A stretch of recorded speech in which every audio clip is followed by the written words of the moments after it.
ਪੰਜਾਬ ਜਦ ਇੱਕ ਜਾਨ ਸਾਰਾ ਹੁੰਦਾ ਸੀ, ਨਾ ਕੋਈ ਝਗੜਾ ਨਾ ਵੱਖ ਵਖੇਰਾ ਹੁੰਦਾ ਸੀ।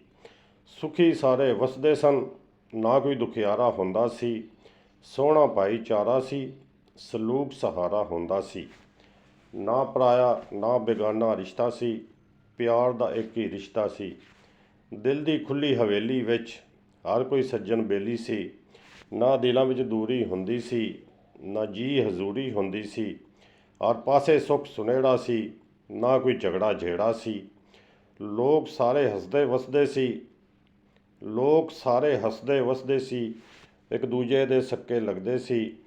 ਪਿਆਰ ਮੁਹੱਬਤ ਦਾ ਰਾਜ ਹੁੰਦਾ ਸੀ, ਸੋਹਣਾ ਸੁਥਰਾ ਸਮਾਜ ਹੁੰਦਾ ਸੀ। ਫੇਰ ਖਬਰੇ ਕਿਹੜੀ ਹਵਾ ਲੱਗ ਗਈ, ਕਿਸੇ ਦੀ ਬੁਰੀ ਨਿਗਾਹ ਲੱਗ ਗਈ। ਸੁੱਖ ਚੈਨ ਨੂੰ ਢਾਹ ਲੱਗ ਗਈ, ਜਾਂ ਕਿਸੇ ਦੀ ਆਹ ਲੱਗ ਗਈ। ਬੰਦੇ ਦਾ ਬੰਦਾ ਵੈਰੀ ਹੋਇਆ, ਚੋਰ ਉਚੱਕਾ ਕਹਿਰੀ ਹੋਇਆ। ਦਿਲਾਂ ਵਿੱਚ ਖਿੰਡ ਪੈ ਗਈ, ਹੱਦ ਬੰਨੇ ਦੀ ਵੰਡ ਪੈ ਗਈ। ਵੱਖਰੇ ਵੱਖਰੇ ਦਿਲ ਹੋ ਗਏ, ਵੈਰੀ ਦੇ ਕਲੇਜੇ ਠੰਡ ਪੈ ਗਈ। ਸਾਂਝਾ ਪੰਜਾਬ ਸੀ ਨਿਖੜ ਗਿਆ, ਭਾਈ ਭੈਣਾਂ ਤੋਂ ਵਿਛੜ ਗਿਆ। ਕਹਿਣ ਸੁਣਨ ਦੀ ਮਾਂਗ ਰਹਿ ਗਈ, ਫੇਰ ਮਿਲਣ ਦੀ ਤਾਂਗ ਰਹਿ ਗਈ। ਮਿਹਰਬਾਨੀ ਕਰਕੇ ਵੀਡੀਓ ਨੂੰ ਲਾਈਕ ਅਤੇ ਚੈਨਲ ਨੂੰ ਸਬਸਕ੍ਰਾਈਬ ਕਰਕੇ ਸਾਡਾ ਮਾਣ ਵਧਾਓ।